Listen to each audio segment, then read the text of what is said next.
Adam Russo stared out the viewport of the orbital ring station that served as the Galactic Concorde's central hub, swirling the remains of his coffee in a small heat-resistant cup. The station, called Central Station, though its official name was something far more grandiose, floated in a halo around a star so unremarkable that most star charts simply referred to it as DR37. On the surface, the Concorde prided itself on the symbolism of hosting its main seat of power here, a location that emphasized neutrality, equality, and the harmonious coexistence of hundreds of sentient species. In practice, Adam had discovered that politics, bureaucracy, and subtle power grabs were the genuine universal languages. He was an ambassador from Earth. The humans had only joined the Concorde 37 or 40 years ago, depending on whether one counted from the date of initial contact or the date of formal membership, and to the older species that was practically yesterday. It amused him how often he heard references to emerging species and civilizations when people discussed humanity. In the hallways, it was common to see delegates roll various alien eyes or excrete random pheromones, complaining that humans laughed too loudly, talked too much, asked too many questions, or consumed puzzling beverages that were mildly toxic to everyone else. He took a sip of his coffee, savoring the bitterness. Most of the species in the Concorde had a collective obsession with propriety. One did not break decorum by, say, bringing a personal beverage into a formal corridor, especially not a beverage that smelled acrid to everyone else's senses.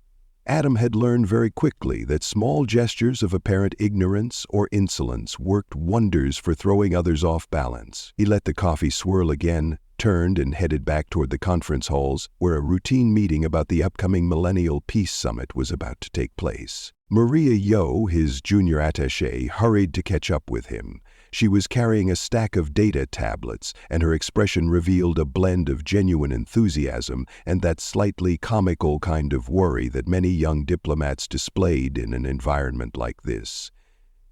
She whispered, "We just received an update from the scheduling committee. They said we'll be seated in the emerging species wing again, but apparently they're moving us even further away from the central dais.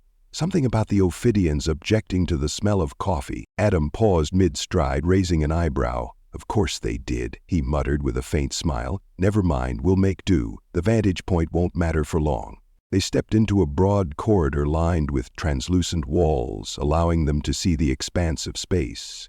The corridor itself was busy with officials from dozens of species. A tall crystalline being that refracted light into shimmering patterns. High Counselor Zral floated by with an air of exasperation. Adam offered a polite nod. The counselor's light refraction pattern flickered in acknowledgement, though its meaning was unclear. Maria lowered her voice again as they walked. "I've consolidated the new data we obtained last night into the briefing package you requested. Are we really going to present that during the summit? We haven't technically gone through the security directorate." "That's precisely the point," Adam said, draining the last of his coffee. "If we hand anything to the security directorate, it gets buried, or it leaks at exactly the wrong moment. Right now, we need secrecy." Maria nodded, but looked nervous. "Dark Nexus is bigger than anything Earth has tackled alone. We should probably—" "Let's not talk about it here," Adam said softly. "Walls have ears, and these aliens have biological senses we can't even imagine. We'll review your notes in private." He plastered an amiable smile on his face and began greeting delegates with cheerful waves, exclaiming about how excited he was for the summit. It was all an act, one that the humans had refined over years of dealing with countless species that regarded them as noisy children at best or barbaric opportunists at worst. In truth, Adam Russo had once been a military commander, well before Earth decided to wrap its ambitions in diplomacy. Those days felt distant and yet intimately close. He could recall times when he had been on some frontier planet, boots in the mud, going up against raiders or insurgents. There were echoes of that mindset in everything he did. Even now, Earth's technology and strategy had advanced dramatically within a single generation, surprising the older civilizations that took centuries to adopt major innovations. However, the humans had never advertised the full extent of their capabilities. They arrived with open hands and big smiles, ready to be good neighbors. What the galaxy had not yet discovered was that those same hands could grip the hilt of a blade with terrifying efficiency. A short while later, they reached the briefing room. It was a side chamber off the main thoroughfare, one used for casual pre-meeting gatherings, so it held only a few delegates at any given time. Adam recognized the airy silhouette of a Valter Dominion representative, High Marshal Gulick, an avian species with proud feathers that could flare or fold depending on mood. Gulick was in a heated discussion with a serpentine Ophidian about seat placements. Adam made sure his footsteps were audible. The Ophidian representative, Eslin, turned, forked tongue flicking in annoyance. The movement suggested an attempt to detect chemical signals in the air. Confronted with the aroma of Adam's coffee, Eslin's tongue froze mid-flick. "Ambassador Russo?" Eslin hissed. "Would you kindly refrain from contaminating the environment with that beverage?" Adam gave the creature a wide, almost too friendly grin. "My apologies, Representative. I keep forgetting how sensitive your sense of taste is, but the day hasn't even truly begun for me without this beverage." High Marshal Gulich cleared his throat, though it came out more like a low, rasping squawk. "Humans have a certain disregard for established decorum," he said dryly. "I must say, Ambassador, you rarely fail to surprise us." "Well," Adam replied with a shrug, "Earth is still learning the ropes. We appreciate your patience." Exlin's tongue flicked again, but the Ophidian said nothing further, gliding away toward another corridor. Gulick studied Adam for a moment. "Be careful," the avian said at last. "The Ophidians don't react kindly to disrespect. Something that might be trivial to you is, in their perception, an insult to centuries of tradition. People have lost deals, or worse." Adam placed the empty coffee cup on a nearby shelf and lifted his hands in a conciliatory gesture.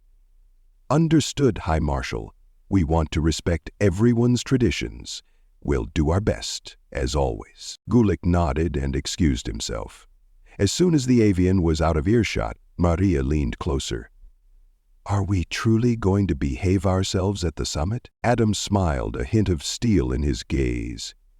"We'll behave just enough to let them think we're misguided amateurs.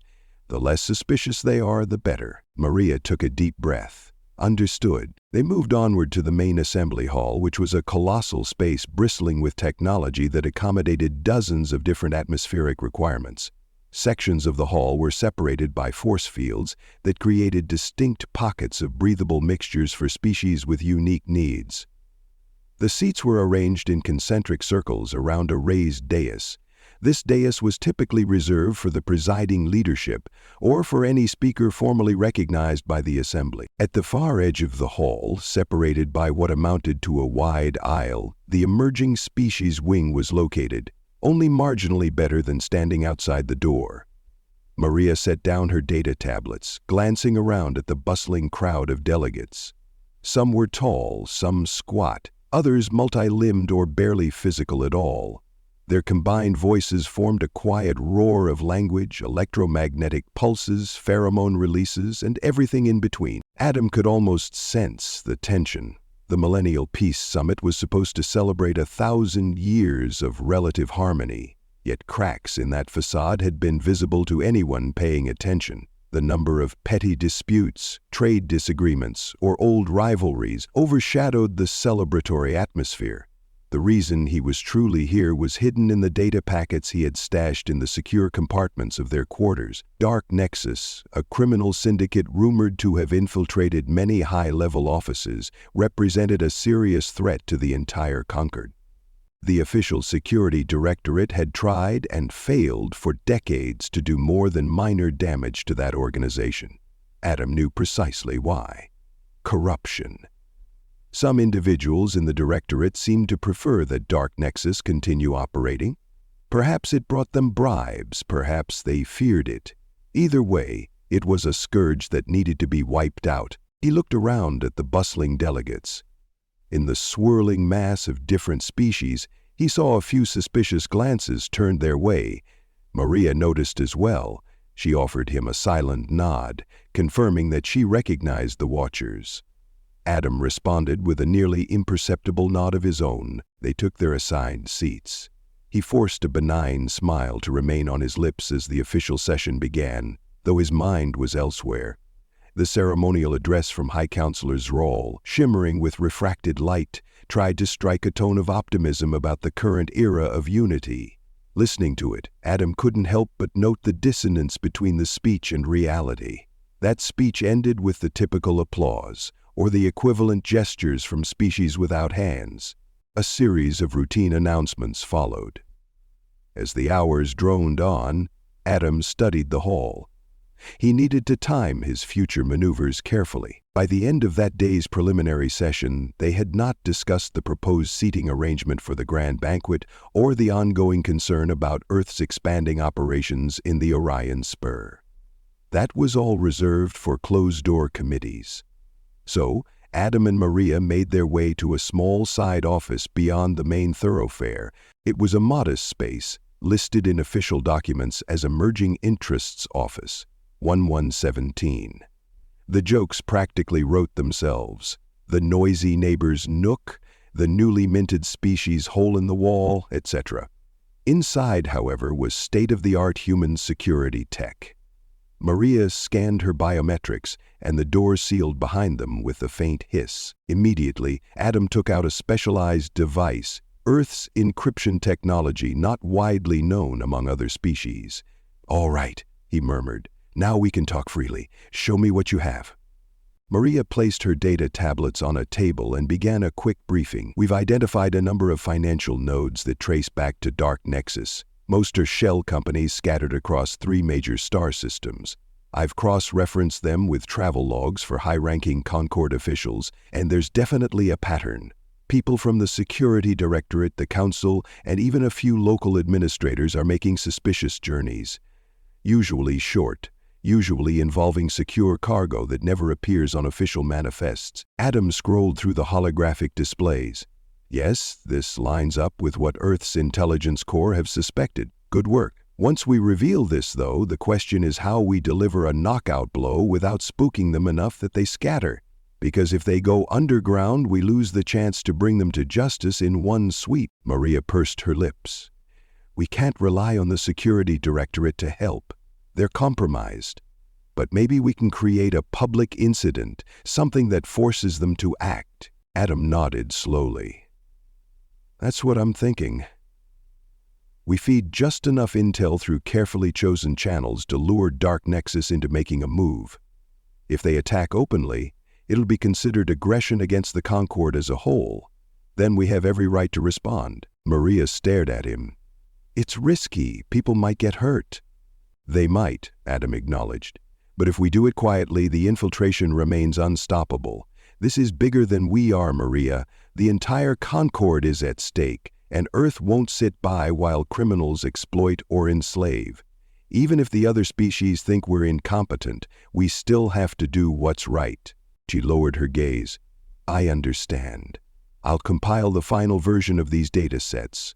When do we start leaking them?" "Soon," Adam said. "We'll do it in tandem with the chaos around the big banquet seating dispute. Everyone's so focused on that petty drama, they won't notice a few suspicious transmissions being passed around." He rubbed his temples, feeling the tension build. This was all a balancing act. Appear incompetent enough that the criminals would be emboldened, but remain vigilant enough to strike at the perfect moment. The following day, a swirl of drama erupted in the public sphere over seat placements at the upcoming summit gala. The Ophidians insisted that humans be placed in a separate sector, citing chemical disruptions that emanated from human bodily processes and exhalations. The Aedean meritocracy complained that human laughter was too raucous for their delicate hearing membranes.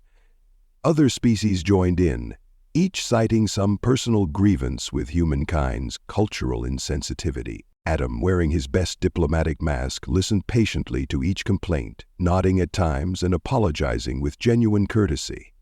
He knew that behind the scenes, the friction was fueling the perception that humans were easy scapegoats, clumsy, harmless upstarts. Meanwhile, in a seldom-used service corridor near the cargo docks, half a dozen armed humans in plain clothes were converging.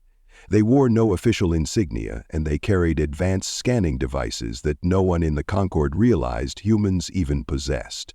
Beneath a ventilation hatch, the team leader, a tall woman with salt and pepper hair, checked her wrist computer. "Phase 1 is a go," she said quietly. "We'll follow the next shipment from DAX-14.A. The ambassador wants us to track it through every handoff," his subordinates confirmed in hushed tones. They tapped commands, and miniature drones scurried along the edges of the corridor, invisible to the casual observer. The drones latched onto cargo containers that were flagged by Earth's intelligence as connected to Dark Nexus.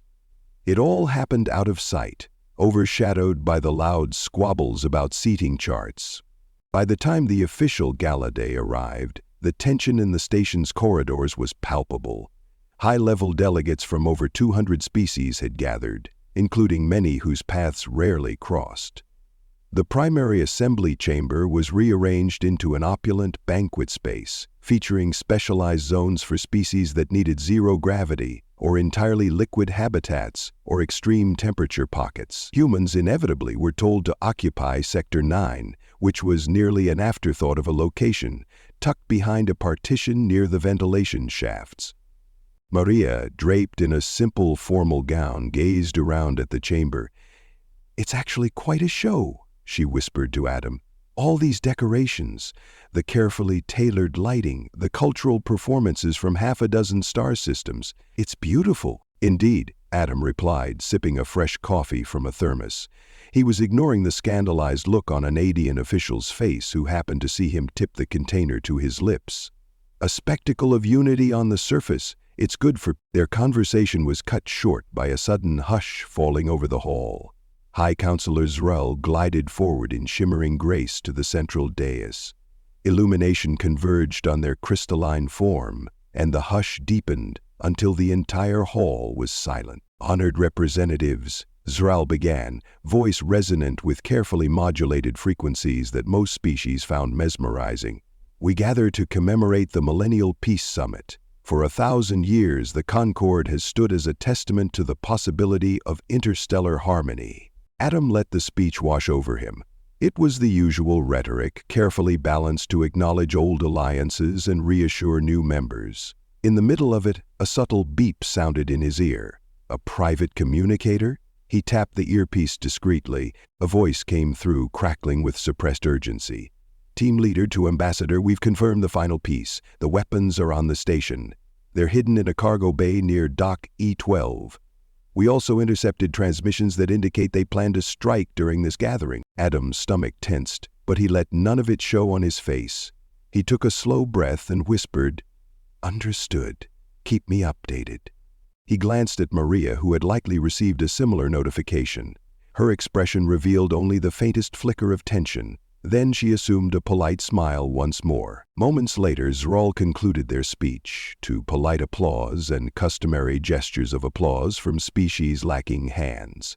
The official celebrations commenced with music and displays of cultural expression.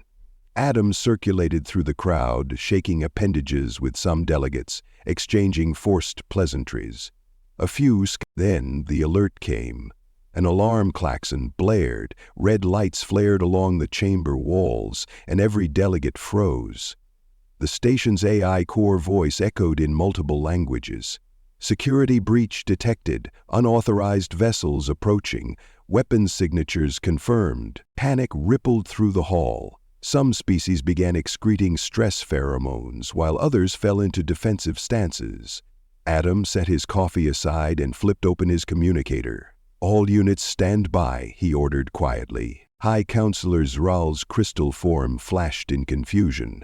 What is happening?" A holographic display blinked to life near the dais, showing an external view of the station. More than a dozen ships were descending on the ring, each bearing scrambled transponders but sporting advanced weaponry. The design was patchwork, reminiscent of multiple alien technologies fused together, which was a trademark of Dark Nexus. Adam spoke calmly into the hush that followed. "It seems we have visitors. We should probably scramble the station's defense grid." "Doing so," came the voice of a Cubalid representative who manned the control console. but the external station grid, typically swift to respond, lagged. An ominous message scrolled across the display. System compromised. Command override in progress. Chaos erupted. Delegates began shouting in a cacophony of languages, some through electromagnetic pulses, others through chemical releases. The station rumbled slightly as the alien ships began docking forcibly. Crew compartments across the ring reported firefights. Adam tapped his communicator again. "Vigilant, this is the ambassador. Deploy the rapid response fleet. Authorization Theta 7. High Counselor Zral spun in alarm.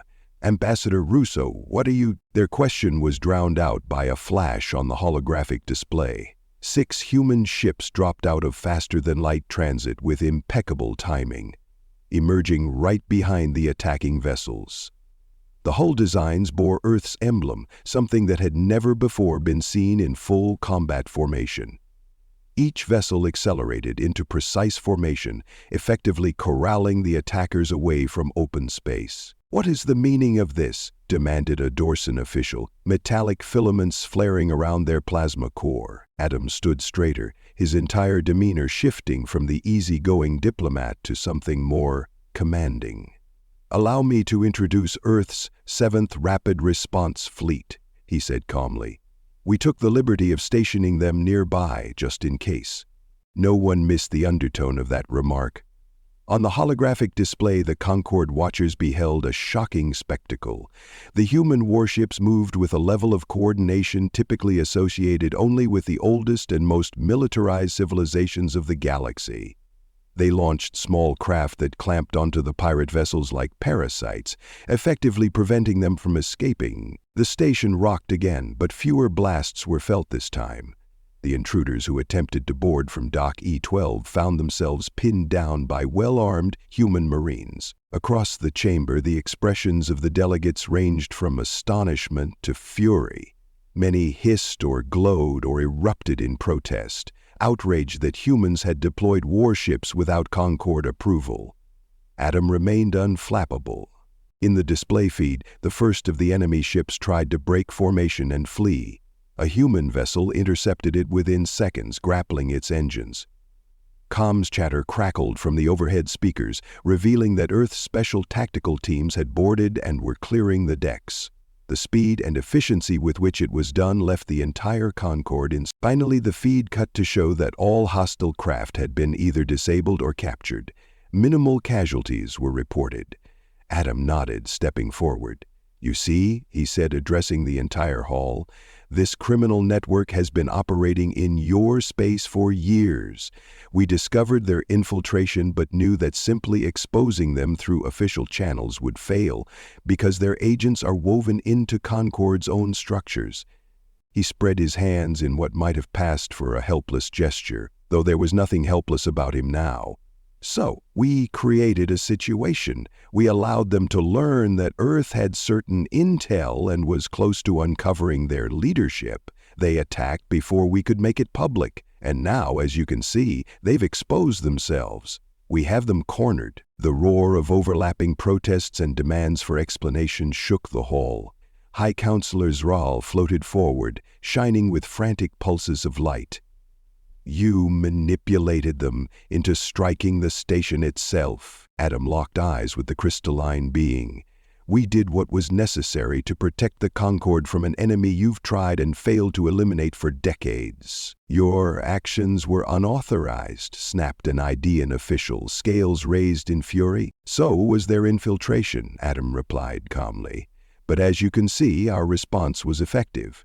He tapped his communicator again. "Marines, status report." A voice came through, clear as day. "Hostile vessels neutralized, sir. Ground team securing the last corridors. Hostiles in custody. We're transmitting the evidence of their deals with multiple Concorde officials, as requested." Adam glanced at the delegates. A hush fell again, this time laced with dread.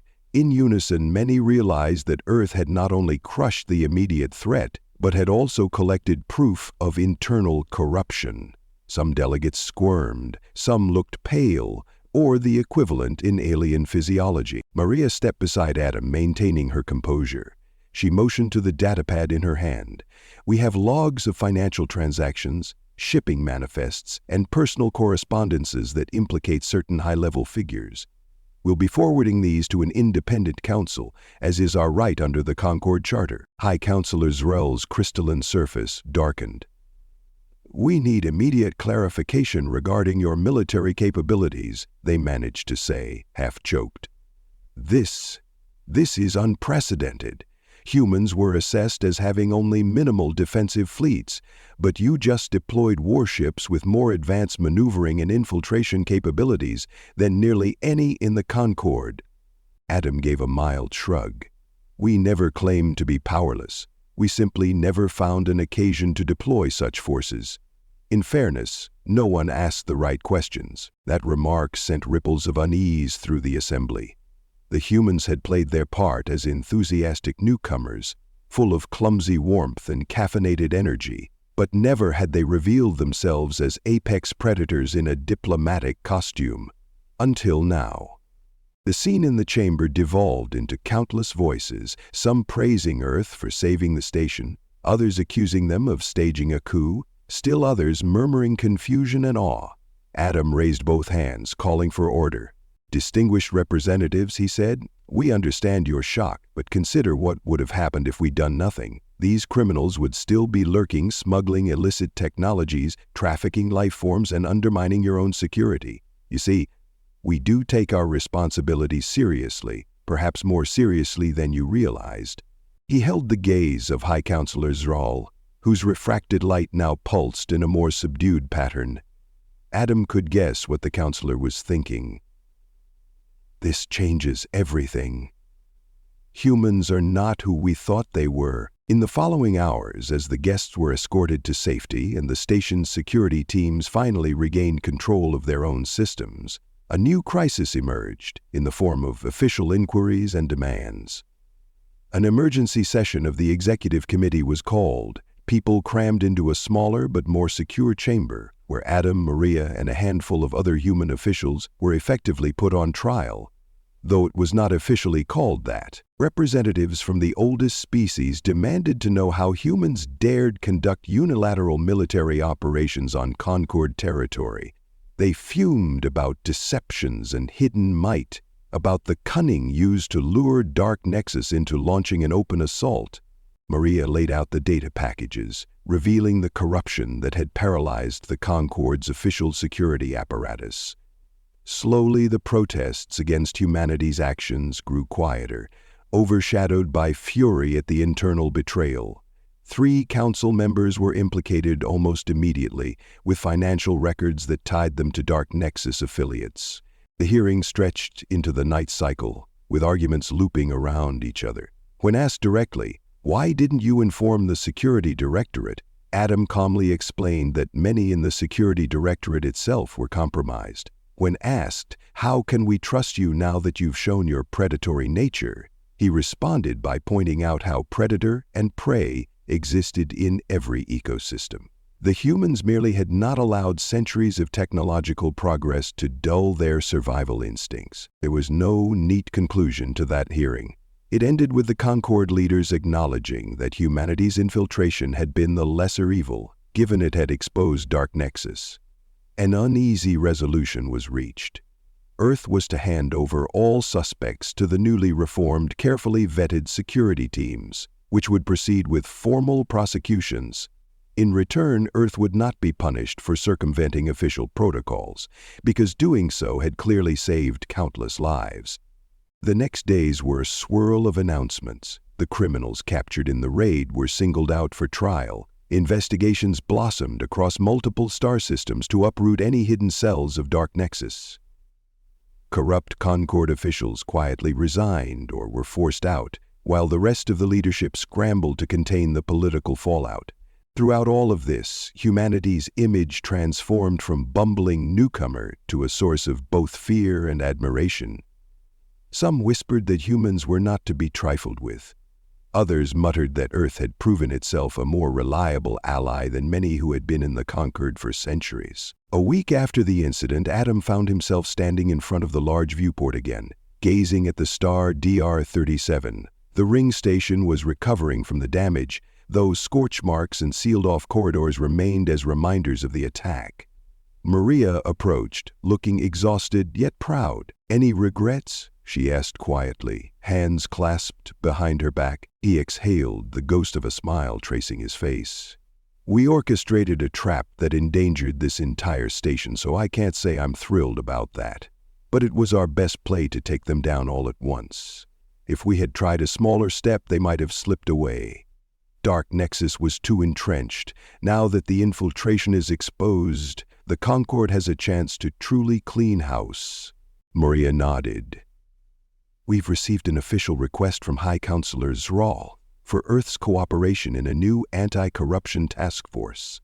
They're basically begging us to share more intelligence." "That's probably a good sign," Adam said, turning from the stars. "It means they trust us enough, or fear us enough, to want us on their side. Or maybe they'd rather keep us close so we don't act independently again. Either way, the galaxy is different now." "They understand who we really are," Maria frowned slightly. "Yes, they do. But do you think they'll ever see beyond the predator aspect?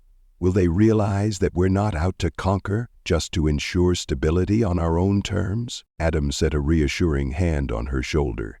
"In time, maybe. The Concord is ancient, but that doesn't mean it's wise. Some species evolve slowly. We humans, on the other hand, we can adapt at a pace that shocks them. That's our strength." A discreet chime interrupted them. A small camera sphere, used by official Concord communications staff, hovered near the open doorway, capturing footage for the next official announcement. Adam nodded for Maria to handle it. She moved over, answered a few questions in a gracious tone, mostly about Earth's readiness to help rebuild damaged corridors and share advanced scanning technologies to avoid future infiltration attempts. As the camera sphere floated away, Adam was approached by High Marshal Gulick, the tall avian. Gulick's crest feathers were somewhat lowered, a sign of respectful acknowledgement. "I have come to express the Volta Dominion's gratitude," Gulick said in measured tones. "Despite our differences, your fleet's rapid intervention prevented catastrophic losses. You have proven formidable." Adam dipped his head politely. "We're glad we could help, Marshal. I hope this leads to better understanding between our peoples." Gulick hesitated. "Perhaps it will. Yet, the entire Dominion has revised its threat assessments of your kind. This is not a secret. Many view you now as extremely dangerous." "That's fair," Adam replied. "Dangerous, but willing to protect allies. If there's one thing you can trust about humans, it's that we defend ourselves and those we consider friends. We'd much rather be allies than enemies." The avian made a low, thoughtful sound, then nodded and departed. Adam sensed that for a proud, warlike culture like the Valtir Dominion, respect was something to be earned, not given lightly. That conversation might be the first step toward a genuine alliance. Later that afternoon, as the entire station tried to regain some semblance of normality, Adam was ushered into a private chamber for a one-on-one meeting with High Counselor Zral. The room was designed to accommodate the counselor's floating crystalline form, with refracted beams of light dancing on the walls. Zral rotated in mid-air, luminous facets flickering to convey a complex swirl of emotion. "Ambassador Russo," the counselor said in a voice that warbled with resonance, "we have much to discuss." Adam inclined his head. "Of course. I'm here to answer your questions and, hopefully, ease your concerns." Zral's crystal surfaces adjusted to a more muted glow. "You upended centuries of protocol in a single day. No one in living memory has orchestrated such a swift and audacious maneuver. Even the older, more militant civilizations in the Concord always respect the hierarchy. By all accounts, your species acted with shocking independence. You were aware that this could trigger a larger conflict, correct?" Adam gazed calmly back. "We were aware, Counselor. We weighed that risk against the cost of letting Dark Nexus continue to grow in power. We don't take such decisions lightly, but we concluded it was worth it." There was a faint hum, perhaps the counselor's equivalent of a sigh. In the process, you've shown a side of humanity that none of us had contemplated. You're not just curious newcomers. You're cunning, strategic, and prepared to kill if necessary. A predator in Diplomats' robes. Adam's silence acknowledged the statement. Finally, he said, "We want peace, prosperity, and cooperation, but we also know how to fight. We evolved from apex predators in Earth's ancient ecosystems, just like many of you did in your respective worlds. The difference is that humanity has never entirely shed that awareness of survival." Thrall glided closer, shimmering in subdued shades. "Some of the council members fear you will exploit your success to gain unfair influence. You could, theoretically, press a military advantage now, and that's precisely why we won't," Adam replied. "We gain more by strengthening the Concord than by dominating it. We humans do think long-term, Counselor, contrary to our short membership in your ranks. A stable, reformed Concord benefits us all." Thrall's crystals brightened slightly, indicating thoughtful consideration. "Then we must move forward together. We will accept your assistance in tracking down the last remnants of Dark Nexus. We will request your help in revamping our security networks. In return, you will be granted a seat on the High Security Council, with all privileges and responsibilities that entails. But please understand, this is as much about keeping an eye on you as it is about collaborating with you." Adam allowed a small smile. "I'd be disappointed if you felt otherwise." "Vigilance is good, Counselor. Let's be vigilant together." Israel rotated gently, as though that was their version of a nod. "Very well. I believe we have an agreement." Word spread swiftly that the humans were not only accepted but invited to help rebuild the Concord's compromised systems. Over the next days, Adam and Maria found themselves greeting delegates who, just a week prior, had regarded them as nuisances or laughable amateurs. Now they approached the human diplomats with measured courtesy, or in some cases, outright deference. The station's corridors still bore the scars of the battle. Scorched walls where firefights broke out, sealed hatches leading to damaged compartments, engineering teams working around the clock to restore normal operations. On a few occasions, Adam crossed paths with squads of Concord security escorts, marching captured Dark Nexus criminals to holding cells. He saw in those criminals' eyes a mixture of resentment and astonishment that it was the humans who had engineered their downfall. He also noticed how other delegates watched him from a distance. The rumors had spread. Never forget, the humans pretend to be easygoing, but under that polite exterior, they're apex predators. The notion echoed in hushed corners wherever he went. He would pass by a pair of delegates, and they would pause, glancing at him in nervous acknowledgement. A part of him felt uneasy about it. Humanity had cultivated a collaborative identity, but now they were feared. Another part of him accepted it as inevitable. Respect often grew out of fear, and in time, maybe it could turn into genuine trust. When the day finally came for a formal concluding assembly, what might have been a celebratory feast under normal circumstances, Adam prepared for one more public statement. He stepped into the newly reconfigured main hall, which had been repaired enough to host a final meeting. The dais was still scarred, but functional. High Counselor Thrall hovered in place, waiting. The seats were filled with a fraction of the usual delegates, many having returned to their homeworlds, but a sufficient quorum remained for official pronouncements. Thrall's voice rang out, "Representatives! In the wake of the Dark Nexus incursion, we have rooted out corruption and reaffirmed our collective commitment to the safety and prosperity of all members. Today, we formally recognize Earth's pivotal role in this endeavor. Ambassador Adam Russo, please step forward." Adam did so. He could practically feel the eyes, whether ocular, compound, or crystalline, on him. "We bestow upon Earth an appointment to the High Security Council," Thrall continued. "It is our hope that, in this capacity, humanity will continue to apply its talents for the benefit of the Concord, while respecting our common values of collaboration." Adam bowed slightly. High Counselor fellow delegates were humbled by this acknowledgement. Despite all that has happened, humanity remains eager to forge strong alliances.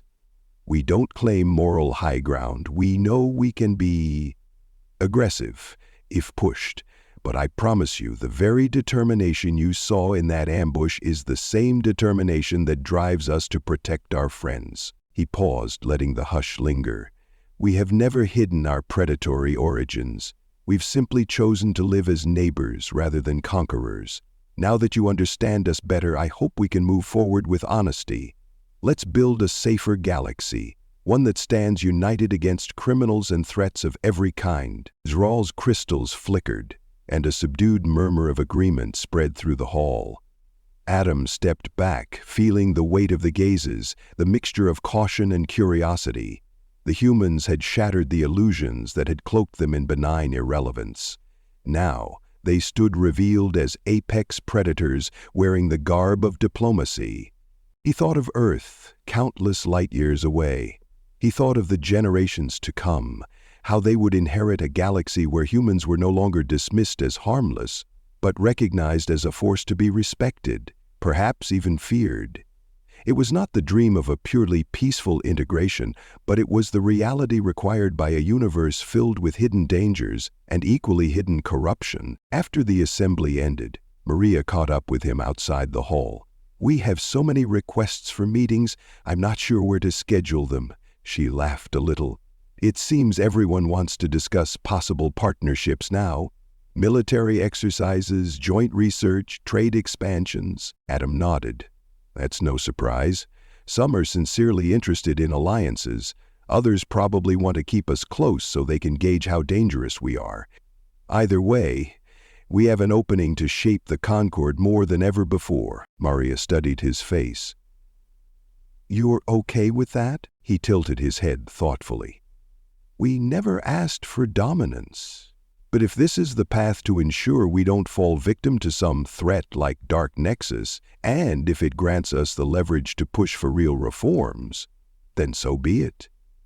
At least we do it on our own terms." They walked together along the corridor, passing under the glow of the overhead luminescent panels. Repair crews hurried to fix damaged sections, the faint hum of power tools resonating through the floor.